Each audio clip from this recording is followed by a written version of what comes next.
There's a new sci-fi adventure game from Capcom heading for the PC, PS3 and Xbox 360. Dark Void is being developed by the people who bought us previous hit Crimson Sky's High Road to Revenge. We got the game's lead designer to guide us into another dimension. From a story perspective, Dark Void takes place in the late 30s. You start out as a character named Will, and Will is kind of a struggling cargo pilot. In the beginning of our story, he's actually on a routine mission to London, and he decides to take a little detour over the Bermuda Triangle. Not really the best idea. He ends up crash landing in this parallel dimension here known as the Void. Once he crashes here, he actually meets up with a group of survivors who have crashed here as well. Some have crashed through the Dragon's Triangle or the Bermuda Triangle, like I said. And those survivors are stealing Watcher technology, and those are those robotic enemies that you see.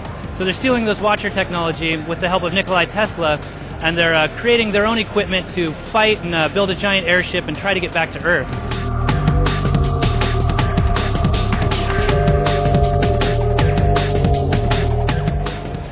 What we're doing here, and this took a lot of work, is in the same way that we were just taking cover on that horizontal surface, we're now going to be taking cover while I'm moving up this vertical surface. So with the simple hit of the Y button, my camera is actually looking up now. So I can peek out, I can blind fire, and I can SWAT from one place to another. There's a lot of fun in this. Mainly it's just gravity and the idea of if I fall out of this cover, it's a really bad situation.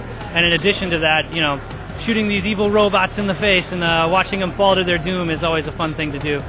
And I'll just do a little point in case here. If I can get this guy. Kablowie. And then you get to watch the big, there it is, a little pachinko action for the kids. So let's just watch her over here. Gonna melee this guy up one more time. And so very seamlessly you can transition back to the horizontal cover.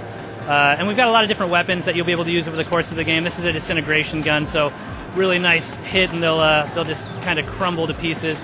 We've got some pretty cool melee stuff in here, so if you get up close to these guys and and they're not trying to choke you to death, if you get up close enough to them, you can actually grab them and do a pretty cool melee on them as well.